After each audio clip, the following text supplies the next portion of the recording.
আসমান সৃষ্টি করছেন কে যদি প্রশ্ন করা হয় উত্তর কি হবে? আল্লাহ।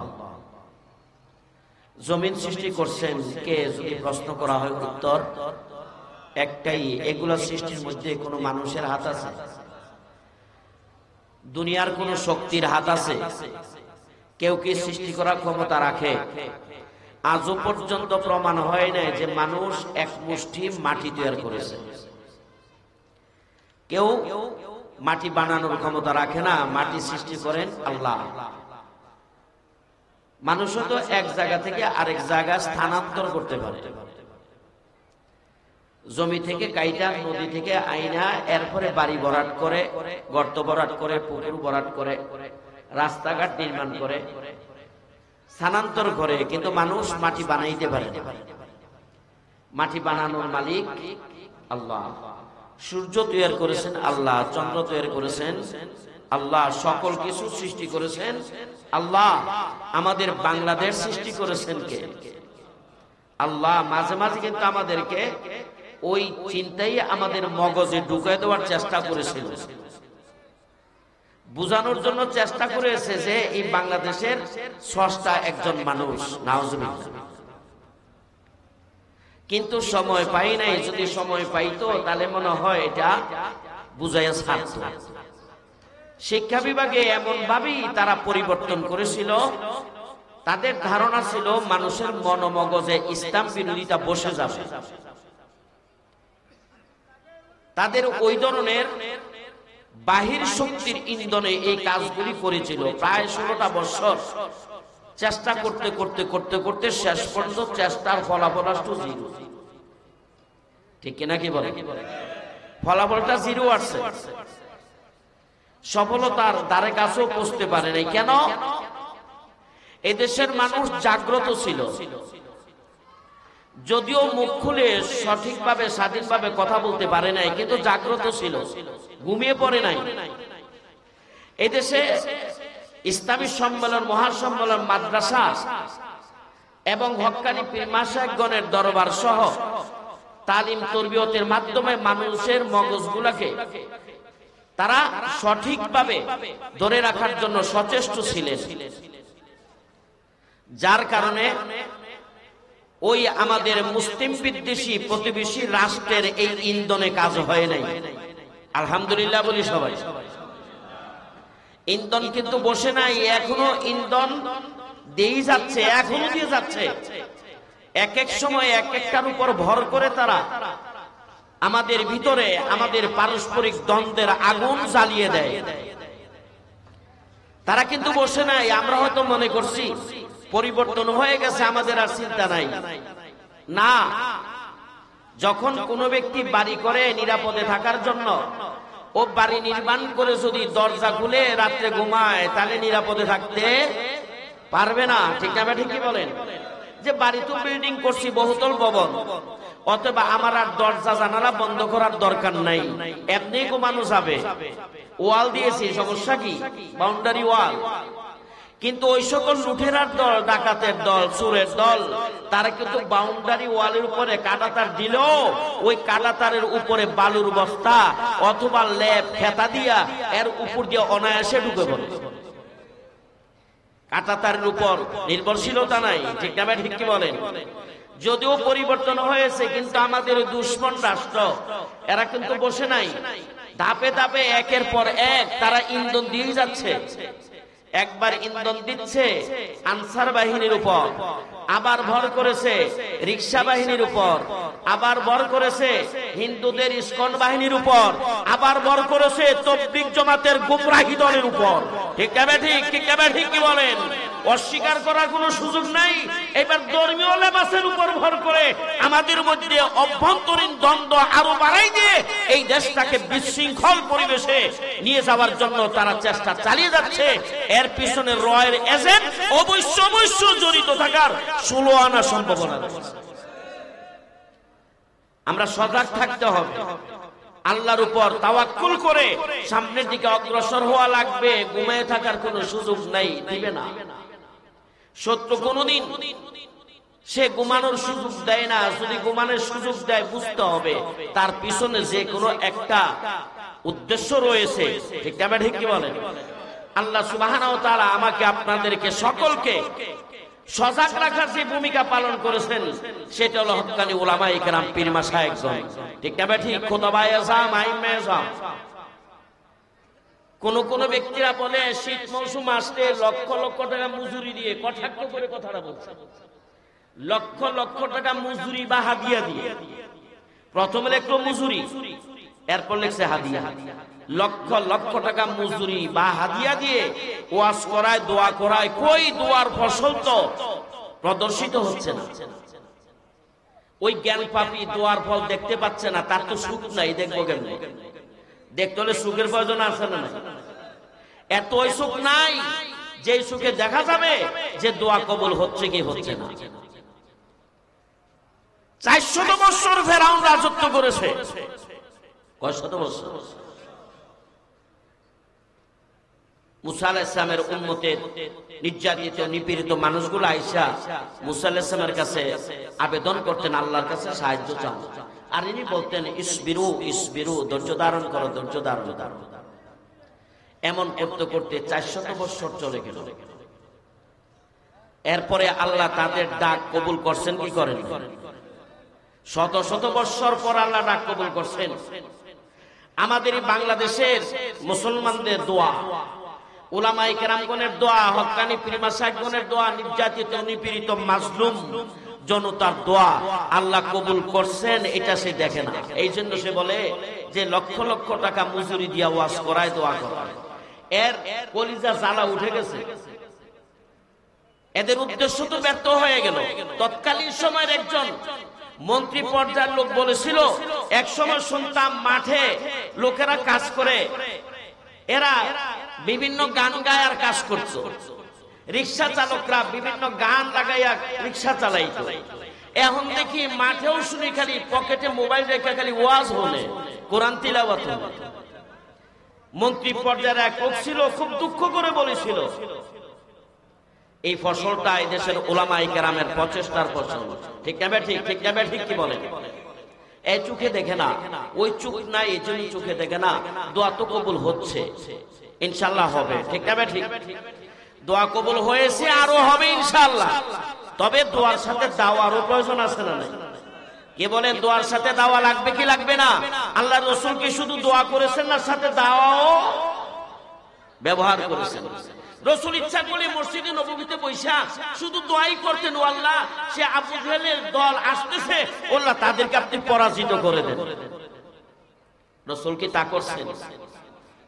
একদিক থেকে দোয়া, সাহাবায়ে কেরামগণকে নিয়ে আমার পূর্বের আলোচক আয়েশা সুনিসি আলোচনা করতেছিলেন, মাশাআল্লাহ ভালো। আল্লাহ আলোচনার যোগ্যতা আরো বাড়িয়ে দেখ, আল্লাহুম্মা আমিন। রাসূল যতটুকু সম্ভব 313 জন রাসূল চেষ্টা করে নিয়ে বের হয়ে আসছেন। মাঠে সারিবদ্ধভাবে দাঁড় করে দিয়ে আল্লাহ রাসূল তাবুতে এবার দোয়া করতেছেন আল্লাহর কাছে, আল্লাহ আপনার কাছে সাহায্য চাই, আমার সাধ্য অনুযায়ী আমি নিয়ে আসছি, এখন আপনার কাজ। ওদিক থেকে মাঠ থেকে আবু বকর সিদ্দিক রাদিয়াল্লাহু তাআলা আনহু দ্রুত গতিতে আসলেন।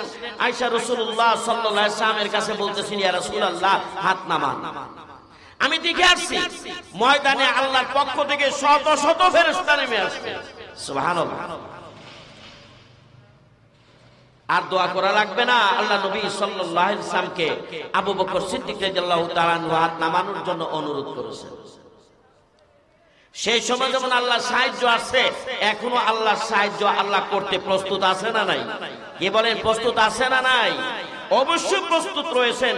আল্লাহর কাছে সাহায্য চাবো দোয়ার মাধ্যমে, সাথে সাথে দোয়ার সাথে আমাদের যে কাজ করার প্রয়োজন সেই কাজও করার মতো তৌফিক আল্লাহ আমাদের সকলকে আরো বাড়িয়ে দেখ, আল্লাহুম্মা আমিন। তবে এই জন্য সেই কাফেরদের অনেক ক্রূর কথা শোনা লাগতে পারে, কাফেরদেরও অনেক জুলুমের শিকারে পরিণত হওয়া লাগতে পারে, মুশরিকদের অনেক অকথ্য ভাষায় গালাগাল শোনা লাগতে পারে, সেই বিভিন্ন বিজাতিদের পক্ষ থেকে বিভিন্ন আক্রমণের শিকারে পরিণত হওয়া লাগতে পারে, তখন আমাদেরকে ধৈর্যের মাধ্যমে, পরহেজগারিতা অর্জনের মাধ্যমে আমাদেরকে সামনে অগ্রসর হতে হবে। আল্লাহ আমাদেরকে সেই জন্য সদা প্রস্তুত থাকবার মতো তৌফিক দান করুক। সবাই বলি আমিন। এটা আমার কথা নয়, এটা আল্লাহ সুবহানাহু ওয়া তাআলা সূরা আলে ইমরানের একটি আয়াতের মাধ্যমে আমাদেরকে জানাই দিয়েছেন, যে আয়াত আমি আপনাদের সামনে তিলাওয়াত করেছি। ইনশাআল্লাহ এই আয়াতের আলোকেই যতক্ষণ সম্ভব আল্লাহ তৌফিক দান করেন আলোচনা করার জন্য চেষ্টা করব। আল্লাহ যেন আমাকে তৌফিক দান করেন, আপনাদেরকে মন অনুধাবন করে আমল করবার মতো তৌফিক দান করেন। সবার জন্যই আল্লাহর কাছে তৌফিক কামনা করছি। আল্লাহুম্মা আমিন। বিসমিল্লাহির রহমানির রহিম।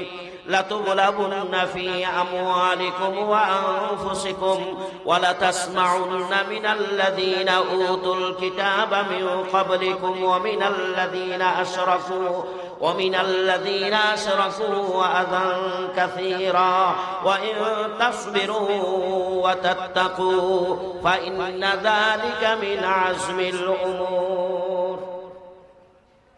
আল্লাহ সুবহানাহু ওয়া তাআলা বলেন, তোমরা জানগত দিক থেকে, মালগত দিক থেকে তোমরা পরীক্ষিত হবে। জান দিয়েও আল্লাহ পরীক্ষা নেবেন, মাল দিয়েও আল্লাহ পরীক্ষা নেবেন।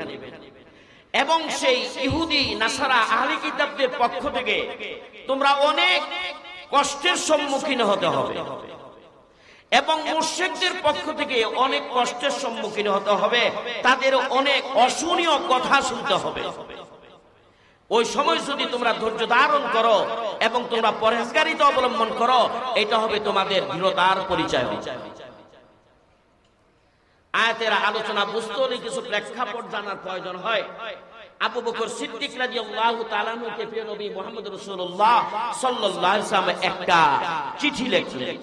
চিঠি লেখা আল্লাহ রাসূল আবু বকর সিদ্দিক রাদিয়াল্লাহু তাআলাকে বললেন, ও আবু বকর, এই চিঠিটা নিয়ে বনি কাইনুকার ইহুদি নেতার কাছে আছেন, অবশ্যই এগুলা জানেন। এটা ইসলাম বলে না।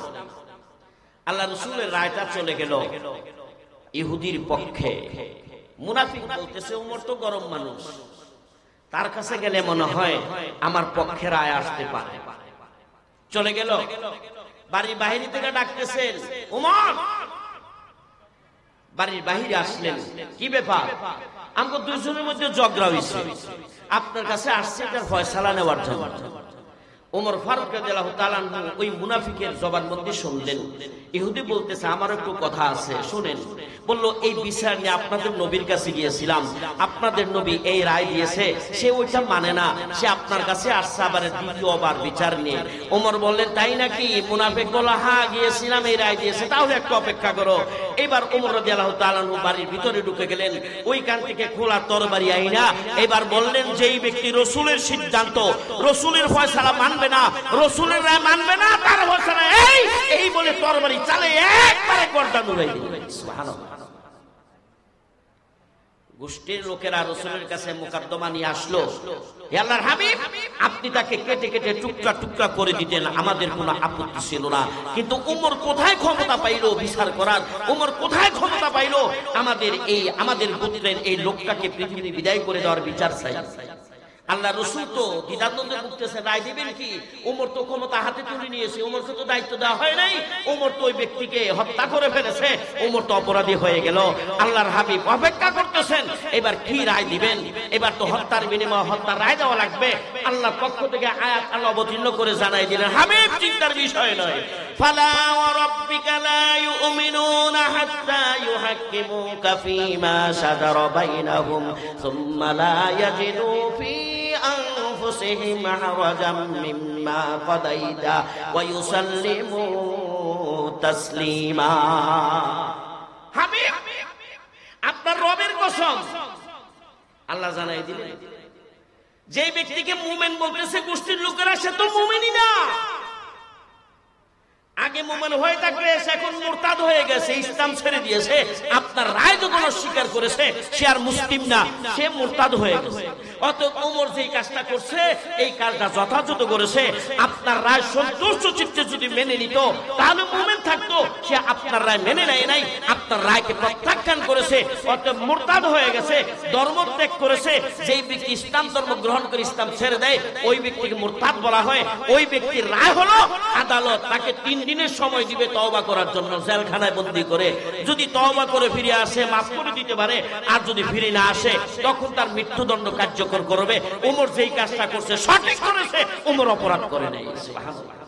গরম ছিলেন, কি ছিলেন? গরম। আবু বকর ছিলেন নরম। ওই নরম সাহাবী, জলিল কদর সাহাবী, এমন বুজুর্গ সাহাবী, আল্লাহ সুবহানাহু ওয়া তাআলা কোরআনের আরেক আয়াতে আবু বকর সিদ্দিক রাদিয়াল্লাহু তাআলা আনহুর শানে আল্লাহ সুবহানাহু ওয়া তাআলা আয়াত অবতীর্ণ করে দিয়েছেন, ওয়ালা সাউফা ইয়ারদা।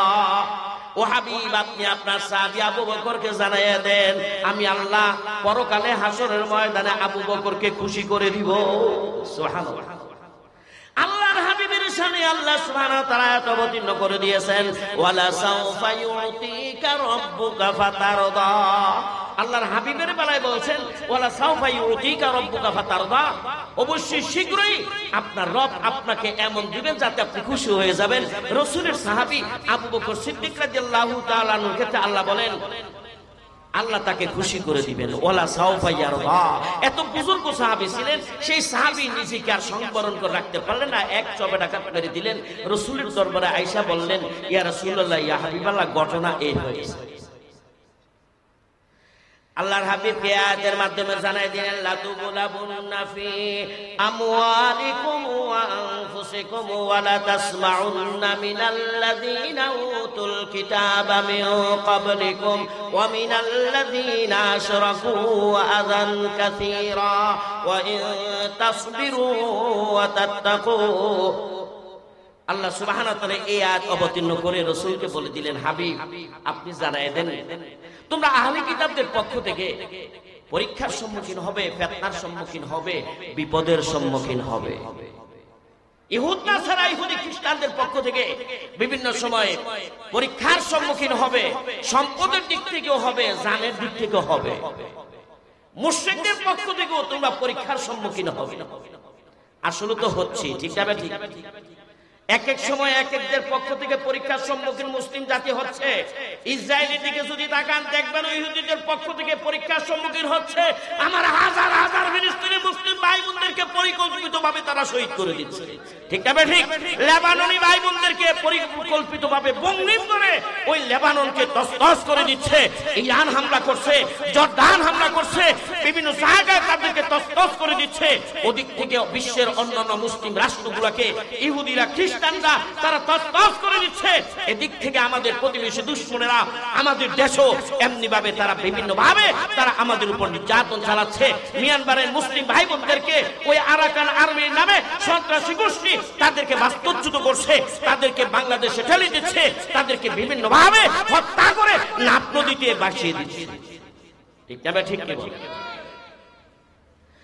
আল্লাহ সুবহানাহু ওয়া তাআলা এই আয়াতে এমনি ধরনের ফিতনার কথা বর্ণনা করেছেন। আহাসিবান নাসু আইয়ুতরাকু আইয়াকুলু আমান্না ওয়া হুম লা ইফতানুন ওয়া লাকাদ ফাতান্নাল্লাযীনা মিন ক্বাবলিহিম ফালা ইয়ালামান্নাল্লাযীনা সাদাকু ওয়া লা ইয়ালামান্নাল কাযিবিন। তারা কি ধারণা করে যে তাদের কেমনে ছেড়ে দেওয়া হবে, যে তারা শুধু বলবে যে আমরা ঈমান আনয়ন করছি, তাদেরকে পরীক্ষার সম্মুখীন করা হবে না? অথচ আল্লাহ সুবহানাহু ওয়া তাআলা পরীক্ষা করেছেন, বিপদ দিয়ে পরীক্ষা করেছেন যারা পূর্বে অতীত হয়েছে তাদেরকে। আল্লাহ কেন পরীক্ষা করেন? আল্লাহ পরীক্ষা করেন এই জন্য তাদের ইমানের দাবিতে কারা সত্যবাদিতার পরিচয় দেয় আর কারা মিথ্যাবাদিতার পরিচয় দেয়। আল্লাহ সুবহানাহু ওয়া তাআলা এটা প্রকাশ করে দেওয়ার জন্য আল্লাহ পরীক্ষার সম্মুখীন করেন। নতুবা আল্লাহ তো জানেন কে সত্যবাদী আর কে মিথ্যাবাদী, ঠিক না? ঠিক কি বলেন? আল্লাহ বিশ্ববাসীকে জানিয়ে দেওয়ার জন্য কে ঈমান গ্রহণ করে সেই ঈমানের সাথে সেই ব্যক্তি মস্কারা করলো, কে ঈমান গ্রহণ করে সাচ্চা মুমিন হয়ে থাকলো এটা পরিষ্কার করে দেওয়ার জন্য আল্লাহ যুগে যুগে যুগে যুগে আল্লাহ পরীক্ষা গ্রহণ করেছেন। যারা ঈমান আনয়ন করেছে, যারা ঘোষণা দিয়েছে লা ইলাহা ইল্লাল্লাহ, লা ইলাহা ইল্লাল্লাহ, লা ইলাহা ইল্লাল্লাহ, লা ইলাহা ইল্লাল্লাহ মুহাম্মাদুর রাসূলুল্লাহ সাল্লাল্লাহু আলাইহি ওয়াসাল্লাম। আল্লাহর রাসূলের সাহাবী বর্ণনা করেন, আসাদুন নাসি বালাআন আল আম্বিয়া সুম্মাল সুম্মাস সালিহুন সুম্মাল আমসালু ফাল আমসাল। সবচেয়ে বেশি বিপদের সম্মুখীন হয় মানুষের মধ্যে আম্বিয়া কেরাম। এরপরে পরীক্ষার সম্মুখীন হয় নেককার বান্দাবান্দিরা। এরপর যাদের ঈমানের স্তর যতটুকু ওই পরিমাণে পরীক্ষার সম্মুখীন হয়। যেই ব্যক্তির দিনটা অত্যন্ত শক্ত, যেই ব্যক্তির ঈমানটা অত্যন্ত মজবুত, সেই ব্যক্তি শক্তভাবে দিনের উপর থাকার জন্য সক্রিয় থাকে, ওই ব্যক্তির উপর আল্লাহর মুসিবত সবচেয়ে বেশি আসে, ওই ব্যক্তির পরীক্ষার সম্মুখীন হয় সবচেয়ে বেশি। এই জন্য আমরা দেখি ওই সকল ঈমানদার যারা নেক আমল বেশি করে তাদের বিপদ মুসিবত বেশি আসে। ঠিক না? ঠিক কি বলে? আল্লাহর হাবিব মুহাম্মদুর রাসূলুল্লাহ সাল্লাল্লাহু আলাইহি ওয়াসাল্লাম সবচেয়ে বেশি বিপদের সম্মুখীন হয়েছিলেন।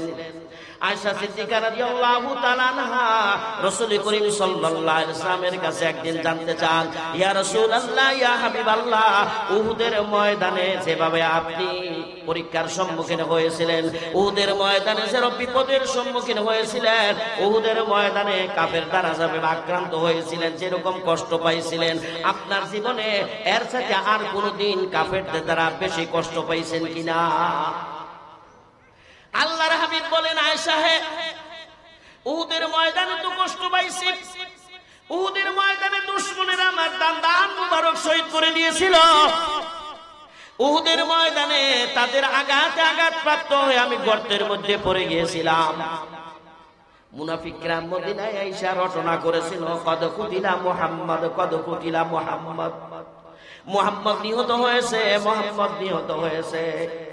এই কথা যখন মদিনায় প্রচার হলো, মদিনার বৃদ্ধ শিশু সবাই যারা মদিনায় ছিলেন ঘর থেকে বের হয়ে রাস্তা দিয়ে দৌড়াচ্ছে উহুদের ময়দানের দিকে। রাসূল যদি পৃথিবীতে বেঁচে না থাকেন, আমরা বাইসে থাকা লাভ হবে কি? একজন মহিলা দৌড়াচ্ছে, যেই মহিলার পিতা উহুদের ময়দানে শাহাদাত বরণ করেছে, ভাই শাহাদাত বরণ করেছে, স্বামী শাহাদাত বরণ করেছে, কলিজার টুকরা ছেলেটা উহুদের ময়দানে শাহাদাত বরণ করেছে। ওই মহিলাকে রাস্তায় এক ভাই বলতেছে, ও মহিলা শুনছো কিনা, তোমার পিতা উহুদের ময়দানে শহীদ হয়ে গেছে। ওই মহিলা বলতেছে, ও সংবাদদাতা, আমি আমার পিতার সংবাদ জানার জন্য উহুদের ময়দানের দিকে যাচ্ছি না। কিছু দূর যাওয়ার পর আরেকজন বলতেছে, শুনছো কিনা, তোমার ভাই তো উহুদের ময়দানে শাহাদাত বরণ করেছে। মহিলা বলতেছে, আমার ভাইয়ের সংবাদ জানার জন্য উহুদের ময়দানের দিকে যাচ্ছি না। কিছু দূর যাওয়ার পর আরেকজন বলতেছে, শুনছো কিনা, তোমার স্বামী উহুদের ময়দানে শাহাদাত বরণ করেছে। মহিলা বলতেছে, আমার স্বামীর সংবাদ জানার জন্য উহুদের ময়দানে যাচ্ছি না। কিছু দূর যাওয়ার পর বলতেছে, মহিলা শুনছো কিনা, তোমার কলিজার টুকরা পুত্রটাও উহুদের ময়দানে শাহাদাত বরণ করেছে। মহিলা বলতেছে, ও সংবাদদাতারা, কেউ আমাকে পিতার শাহাদাতের সংবাদ দিচ্ছ, কেউ আমাকে স্বামীর শাহাদাতের সংবাদ দিচ্ছ, কেউ আমার ভাইয়ের শাহাদাতের সংবাদ দিচ্ছ, কেউ আমার পুত্রের শাহাদাতের সংবাদ দিচ্ছ। আমি তাদের কারো সংবাদ জানার জন্য উহুদের ময়দানের দিকে যাচ্ছি না। আমি মদিনার ঘরে জায়গা শুনছি আমার প্রাণের নবী নাকি শাহাদাত বরণ করেছেন। রাসূলের ওই ব্যাপারটা আমি নিজে যেন দেখে জানতে পারি, সেইটার জন্য উহুদের ময়দানের দিকে দৌড়াচ্ছি। এবার রাসূল করিম সাল্লাল্লাহু আলাইহি ওয়াসাল্লামের ব্যাপারে সত্য সংবাদ যখন পরিবেশন করা হলো যে আল্লাহর নবী ইন্তেকাল করেন নাই, শাহাদাত বরণ করেন নাই, তিনি আহত হয়েছেন, দান মুবারক শহীদ হয়ে গিয়েছে। এবার মহিলা বলে, তোমার কথা আমি আশ্বস্ত হতে পারি না। এবার রাসূল করিম সাল্লাল্লাহু আলাইহি ওয়াসাল্লাম নিজের চোখে দেখা পর্যন্ত আমি আশ্বস্ত হব না। সুবহানাল্লাহ বলি সবাই। আয়েশা সিদ্দিকা রাদিয়াল্লাহু তাআলা জিজ্ঞাসা করলেন, একটু জিকির করে লা ইলাহা ইল্লাল্লাহ, লা ইলাহা ইল্লাল্লাহ, লা ইলাহা ইল্লাল্লাহ। ইল্লাল্লাহু মুহাম্মাদুর রাসূলুল্লাহ সাল্লাল্লাহু আলাইহি ওয়াসাল্লাম। সুসংবাদ নিয়ে আসেন মুহতারাম। আমাদের আজকে তিনি প্রধান আকর্ষণ হযরতুল আল্লাম আন্তর্জাতিক খ্যাতি সম্পন্ন মুফাসসির কোরআন মুহাম্মদ কামরুল ইসলাম সাইদ আনসারী সাহেব দামাত বরকাতুল আলিয়া হায়াহুল্লাহ হায়াতান তাইয়্যিবা চলে আসছেন। নারায়ে তাকবীর, নারায়ে তাকবীর। প্রধান হযরতের আগমন, শুভেচ্ছা, স্বাগতম। মাশাআল্লাহ, আমাদের আজকে যিনি সভাপতির পদ অলংকৃত করছেন জনাব অ্যাডভোকেট ইলতুৎমিশ সওদাগর এনি সাহেব, জজকোট ঢাকা, তিনিও আসছেন। আলহামদুলিল্লাহ বলি সবাই, সবাই বলে আলহামদুলিল্লাহ। মাশাআল্লাহ, আমাদের আজকের প্রধান সম্মানিত প্রধান অতিথি জনাব আলহাজ Mohammad Bashir Ahmed Saheb, MD Zahid Sadia Bashir textile mill ও সিয়াম সাইজিং আলগি কান্দাপাড়া, তিনিও চলে আসছেন। মাশাআল্লাহ বলি সবাই, মাশাআল্লাহ বলি সবাই। পর্যায়ক্রমে চলে আসছেন। আল্লাহ সুবহানাহু ওয়া তাআলা, এখন আমরা যারা মাঠে আলোচনা শুনবো, আমাদের অনেকেই আশেপাশে হয়তো ঘোরাফেরা করছেন, আমি তাদেরকে আহ্বান জানাচ্ছি আর অপেক্ষা না করে অল্প সময়ের ভিতরে আশা করি আপনারা প্যান্ডেলের ভিতরে চলে আসবেন ইনশাআল্লাহ। যেহেতু প্রধান আকর্ষণ আসছেন, আর বেশি বিলম্ব হবে না। আমি আলোচনা ইতি টানার জন্য সময় চলে আসছে, আমি এই ধারণা নিয়েই আমার আলোচনা সংক্ষিপ্ত করার জন্য চেষ্টা করবো। বিদ্যুৎ আসি এখন যদি আসে এখনই ম্যাক্স ছেড়ে দেবেন ইনশাআল্লাহ। আমি প্রস্তুত, কর্তৃপক্ষ যখন আনবেন তখন আমি ম্যাক্স ছেড়ে দিতে প্রস্তুত। আপনারা হয়তো প্রস্তুত, যত তাড়াতাড়ি আমি মাইক ছেড়ে দিতে পারি তত আপনাদের জন্য ভালো। সুপ যখন ভালো আর সুকুতু নেসুরে যা, একটা কথা আছে, চুপ থাকা সম্মতির লক্ষণ। তবে সর্বক্ষেত্রে না, কোন কোন ক্ষেত্রে, সর্বক্ষেত্রে না। যখন চুপ আওয়াজ কম, বুঝা গেল আমি তাড়াতাড়ি গেলে আপনাদের জন্য ভালো হবে। আমি মনে করি আপনাদের জন্য ভালো হতে পারে, আমার জন্য ভালো না। আল্লাহ সুবহানাহু ওয়া তাআলার হাবিব মুহাম্মদ রাসূলুল্লাহ সাল্লাল্লাহু আলাইহি ওয়াসাল্লাম বলতেছেন, আয়েশা হে, ওদিন আমি যেভাবে আহত হয়েছিলাম এর চাইতে বেশি আমি পরীক্ষার সম্মুখীন হয়েছিলাম, বিপদের সম্মুখীন হয়েছিলাম তোমার সেই সম্প্রদায়ের লোকেরা। আরবে তয়েফ এলাকার সাকিব সম্প্রদায়ের লোকের কাছে যখন আমি গিয়েছিলাম, আমার চাচা আবু তালিবের ইন্তেকালের পর বড় আশা করে গিয়েছিলাম ওই এলাকার লোকের কাছে আমি দাওয়াত পৌঁছাবো, তারা দিন গ্রহণ করবে। আব্দি আলীর সহ তাদের কাছে যখন গিয়ে প্রস্তাব রাখলাম, এক একজনে এক একটা বিরূপ মন্তব্য করেছিল। একজন বলল তোমার সাথে কথা বলতে রাজি না, আরেকজন বলল তোমাকে স্যার আল্লাহ মনে আর কেউ দেখে নাই নবী বানানোর জন্য। বিভিন্ন মন্তব্য করলো, আমাকে সেখানে থাকতে দিল না। আমি যখন চলে আসছিলাম, রাস্তার দুই পাশে যুবকদেরকে তাদেরকে দাঁড় করায় দিয়েছে। আমি যখন রাস্তা দিয়ে চলছি, উভয় পার্শ্ব থেকে আরেক বর্ণনা আসছে, তারা ঘেরাও করে আমার উপর এমন ভাবে পাথর মারতে শুরু করলো। আমার পা, এক পা উঠাইতাম, আরেক পা জমিনে রাখতাম। যেই পাটা জমিনে রাখতাম ওইটার মধ্যে পাথর মারতো, যেই পাটা উঠাইতাম এর মধ্যে পাথর মারতো। আমার পাটা ফেটে গিয়েছিল, ওই পা ফেটে রক্ত ঝরছিল। আমি ওই অবস্থায় যেন অজ্ঞান হয়ে পড়েছিলাম। এমন অবস্থায় আমি কোন রকমে হাঁটতে হাঁটতে দূরে আইসা আমি করনে সালিম নামক জায়গায় পৌঁছলাম। দীর্ঘক্ষণ পর আমার হুঁশ যেন ফিরে আসলো। ওই বাগানে আঙ্গুরের বাগান ছিল। নাইনা এলাকার আদাস নামক একজন বাগানের সেই খাদেম, সে আমাকে দেখলো।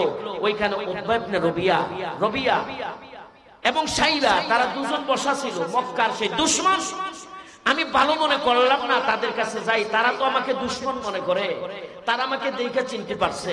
তারা তাদের ওই খাদেমকে বললো, আদাসকে একটা খেজুরের আঙ্গুরের ছড়া নিয়ে এবার তাকে দাও সে খাওয়ার জন্য। আদাস আমার কাছে আঙ্গুরের ছড়া নিয়ে আসলো। আমি আঙ্গুরের ছড়াটা নিয়ে বিসমিল্লাহ বলে যখন খানা শুরু করলাম, আদাস অবাক হয়ে গেল। আদাস বলতেছে যে এই কথাটা আপনি কোথায় পাইলেন? এটা তো সেই ইউনূস নবীর কথা। এবার জিজ্ঞাসা করলেন আদাসকে, ও আদাস তোমার বাড়ি কোথায়? আদাস বললেন আমার বাড়ি নাইনাওয়া এলাকায়। ওই এলাকায় আল্লাহ একজন নবী পাঠাইছেন, তিনার নাম ছিল হযরত ইউনূস আলাইহিস সালাম। যখন তিনি ইউনূস সম্পর্কে কিছু বিবরণ দিলেন, আদাস বলল, ও মুহাম্মদ,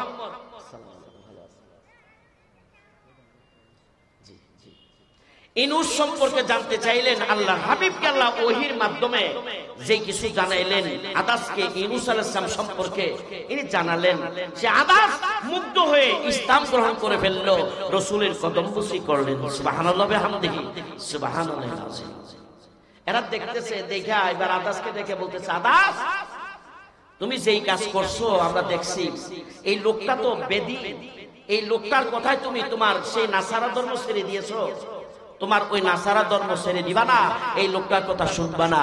নাউজুবিল্লাহি মিন যালিক। আল্লাহ রাসূল বলেন, আয়েশা ওদিন আমার শরীরে পাথর মারতে মারতে এমন ভাবে আমাকে আহত করে দিয়েছিল, আল্লাহ রাসূলের শরীরে এমন কালো দাগ পড়ে গিয়েছিল, বসন্ত হলে যেমন বসন্তের গাও শুকাইলো শরীরে কালো কালো দাগ থাকে, রাসূল করিম সাল্লাল্লাহু আলাইহি ওয়াসাল্লামের এই সুন্দর শরীরে কালো দাগ ছিল। আয়েশা যখন জিজ্ঞাসা করছেন, আয়েশাকে রাসূল বললেন, উহুদের ময়দান থেকে ওই তায়েফ এলাকায় আমার উপর সেই জুলুম অত্যাচার সবচেয়ে বেশি হয়েছিল। আল্লাহ সুবহানাহু ওয়া তাআলা তো সেই কথাটাই বলছেন, লা তুবলাবুন্না ফি আমওয়ালিকুম ওয়া আনফুসিকুম ওয়া লা তাসমাউন্না মিনাল্লাযীনা উতুল কিতাবা মিন ক্বাবলিকুম ওয়া মিনাল্লাযীনা আশরাকু আযান কাসীরা ওয়া ইন তাসবিরু ওয়া তাত্তাকু ফা ইন্না যালিকা মিন আযমিল উমুর। রাসূল যদি মারি খাইয়া কইতেন আর মারি খাওয়ার দরকার নাই, চুপ করে বসে থাকবো। আমাদের কাছে কোরআন পৌঁছতো, আওয়াজ দিয়ে বলেন কোরআন পৌঁছতো, আমার কাছে ঠেকাতে মারি খাবো কেন? আল্লাহর হাবিবের কাছে তো রাসূলের চাচা আবু তালিব প্রস্তাব দিয়েছিলেন, মক্কি জিন্দেগিতে মক্কার মুশরিক নেতৃবৃন্দ আবু তালিবের কাছে এসে বলতেছে, ও নেতা আবু তালিব, আপনার ভাতিজা তো নতুন ধর্মের প্রচার কার্য করতেছে, আমাদের মান সম্মানের উপর আঘাত আসতেছে, আপনার ভাতিজাকে ডাইকা যদি একটু থামাই দিতেন তাহলে ভালো হতো। আল্লাহর হাবিবের চাচা আবু তালিব তার পুত্র আকিল রাদিয়াল্লাহু তাআলা আনহু, যিনি পরবর্তীতে ইসলাম ধর্ম গ্রহণ করেছিলেন, ডাইকা আনলেন, বললেন, আকিল তোমার ওই ভাইকে ডেকে নিয়ে আসো, মুহাম্মদকে ডেকে নিয়ে আসো। আকিল রাদিয়াল্লাহু তাআলা আনহু রাসূল করিম সাল্লাল্লাহু আলাইহি ওয়াসাল্লামকে ছোট্ট একটা কুঠরি থেকে ডেকে নিয়ে আসলেন। আবু তালিবকে জিজ্ঞাসা করলেন, চাচা কেন ডাকছেন? আবু তালিব বলতেছে, ভাতিজা আমি তোমাকে আমার পুত্রের মতো দেখি, আদর স্নেহ করি, মক্কার মুশরিক নেতৃবৃন্দ এসে আমার কাছে আবদার জানিয়েছে তোমাকে যেন আমি এই উপদেশ দেই, তুমি যেই ধর্মের প্রচার করতেছো এই ধর্ম প্রচার যেন বন্ধ করে দাও। আল্লাহর হাবিবের এই কথা শুনে, আল্লাহর হাবিব এই কথা শুনে চোখের পানিগুলা ডক ডক করছে, মনে হয় যে নাকি চোখ থেকে পানিগুলা ঝরে যাবে। আল্লাহর হাবিব বলতেছেন, চাচা এতদিন পর্যন্ত ভাবছিলাম আপনি আমার অভিভাবক হিসেবে আপনি আমাকে আমার এই দায়িত্ব পালনের সহযোগিতা করবেন, এখন দেখছি আপনি হয়তো পোল্টি মারতেছেন। ও চাচা, সূর্য থেকে যদি কোনো ব্যক্তি সূর্যের আলো সংগ্রহ করার জন্য কাউকে বলে, ওই ব্যক্তি যেমন বলবে ওই সূর্যের আলো সংগ্রহ করা কোশ্চিন কালো সম্ভব নয়, সূর্যের আলো থেকে আলো নিয়ে আসা যেমনি ভাবে সম্ভব নয়। ও চাচা, আপনি আমার পক্ষে থাকেন আর না থাকেন, আমি যেই মিশন আল্লাহর পক্ষ থেকে প্রাপ্ত হয়েছি ওই নবুতি দায়িত্ব আমি কোশ্চিন কালো বন্ধ করব না। সুবহানাল্লাহ। আল্লাহর হাবিব চুপ করে থাকেন না। আল্লাহর হাবিব তো আল্লাহ বলেন, ওয়াইন তাসবিরু ওয়া তাত্তাকু, যদি ধৈর্য ধারণ করো, পরহেজগারিতা অবলম্বন করো, ফা ইন্না যালিকা মিন আযমিল উমুর, এটাই হলো দৃঢ়তার পরিচয়। রাসূল করিম সাল্লাল্লাহু আলাইহি ওয়াসাল্লামের উপর বিপদের পর বিপদ একের পর এক কম আসে নাই, বরং বেশি থেকে বেশি আসছে, ঠিক না ঠিক? যত নবী রাসূলগণ পৃথিবীতে প্রেরিত হয়েছেন, সকল নবী রাসূলগণের সকল বিপদ যদি একসাথ করা হয়, আল্লাহ নবী সাল্লাল্লাহু আলাইহি ওয়াসাল্লামের একটা পরীক্ষা যদি তুলনা করা হয় রাসূলের চাই তাদের চাইতে কঠিন হয়ে যাবে। সুবহানাল্লাহ। শুধু রাসূল নন, সাহাবায়ে কেরামের অবস্থা তো এমনটাই ছিল। আরেক আয়াতে তিলাওয়াত করেছিলাম, আহাসিবান নাস আইয়ুতরাকু আইয়াকুলু আমান্না ওয়া হুম লা ইফতানুন। এই আয়াতের প্রেক্ষাপটে বর্ণনা করা হলো রাসূল করিম সাল্লাল্লাহু আলাইহি ওয়াসাল্লামের সাহাবী আম্মার রাদিয়াল্লাহু তাআলা আনহু রাসূলের কাছে এই আবেদন করেছিলেন। আরেক সাহাবী এক পর্যায়ে আবেদন করলেন, আন খাব্বাব ইবনে আরত রাদিয়াল্লাহু তাআলা আনহু قال কুলনা ইয়া রাসূলুল্লাহ, তিনি বলেন আমি রাসূলকে বললাম, আলা তাস্তানসিরু লানা আলা তাদউ লানা, হাদিসে আছে আন খাব্বাব ইবনে আরত রাদিয়াল্লাহু তাআলা আনহু قال শাকাউনা ইলা রাসূলিল্লাহি সাল্লাল্লাহু আলাইহি ওয়াসাল্লাম وهو متوسد بردة له في ظل الكعبة فقلنا ألا تستنصر لنا ألا تدعو لنا খাব্বাব ইবনে আরত রাদিয়াল্লাহু তাআলা আনহু বলেন একদিন রাসূল করিম সাল্লাল্লাহু আলাইহি ওয়াসাল্লামের কাছে গিয়ে আবেদন জানানোর জন্য গেলাম আল্লাহ রাসূল কাবা ঘরের ছায়ায় চাদরটা মাথার নিচে দিয়ে এভাবে রাসূল একটু আরাম করতেছেন কাবা ঘরের ছায়া খাব্বাব রাদিয়াল্লাহু তাআলা আনহু বলেন রাসূলকে বললাম আতাস্তানসিরুলানা আতাদউলানা আমাদের জন্য কি আল্লাহর কাছে একটু সাহায্য চাবেন না আমাদের জন্য কি একটু আল্লাহর কাছে দোয়া করবেন না এমন ভাবে আমাদের উপর জুলুম অত্যাচার চলছে একটু দোয়া করবেন না আল্লাহর রাসূল বলেন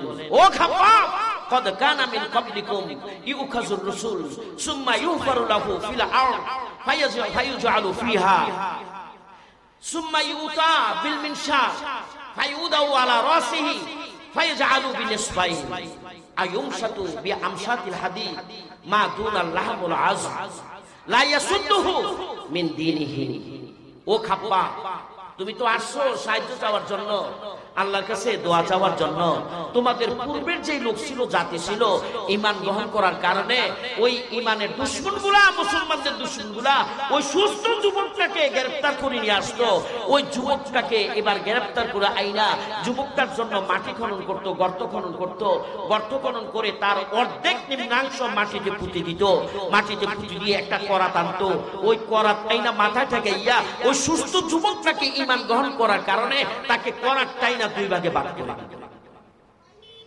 নাউজুবিল্লাহ বলি অথবা লোহার চিরুনি বানাইতো ওই লোহার চিরুনি আইনা ওই সুস্থ মানুষটা কেন ঘোষণা দিয়েছে লা ইলাহা ইল্লাল্লাহ কেন এই ঘোষণা দিল এই অপরাধী বানাইয়া লোহার চিরুনি দিয়া তার শরীরে ভাবে আশ্রাইয়া শরীরের হাত থেকে বস্তুগুলা আলাদা করে দিত কিন্তু ওই ব্যক্তি ঈমানের পরীক্ষায় এমন ভাবে অটল ছিল আল্লাহর মেহেরবানিতে লা ইয়াসুদ্দুহু আন দীনিহি তাকে তার দিন থেকে একটু নড়াইতে পারে নাই সুবহানাল্লাহ বলি না আমাদের অবস্থা কি আমাদের ঈমান তো কচু পাতার ভানের মতো টল টল করে ঠিক না বেটি যখন বৃষ্টি হয় তখন কচু পাতার মাঝখানে একটু গর্ত থাকে গর্তের মধ্যে এক ফোঁটা পানি জমা থাকে ওইটা পাতাটা যখন বাতাসে নড়ে নড়ার আগে পানি নড়ে ঠিক না বেটি যদি পাতাটা একটু বেশি নইরা যায় তখন আর ওই গর্তের মধ্যে পানির ফোঁটাটা টিকে থাকতে পারে না যেদিকে একটু হেলে যায় বেশি ওদিক থেকে পানিটা পড়ে যায় ঠিক না বেটি বর্তমান মুসলমানের ঈমানটা যেমন কচু পাতার মধ্যে পানির ফোঁটার মতো এমন টলটলে নরবরে একটু বিপদ দেখলে না আমি তো না ঠিক না বেটি সুবিধাবাদ জিন্দাবাদ বর্তমান অধিকাংশ মুসলমানের স্লোগান হইল সুবিধাবাদ জিন্দাবাদ সংক্ষেপে হলো বাসুদ পার্টি করে বাংলাদেশ সুবিধাবাদী দল দলের নাম কি বাংলাদেশ সুবিধাবাদী দল বাংলাদেশের বা সুবিধার সু দলের দল তাহলে কি হলো বাসুদ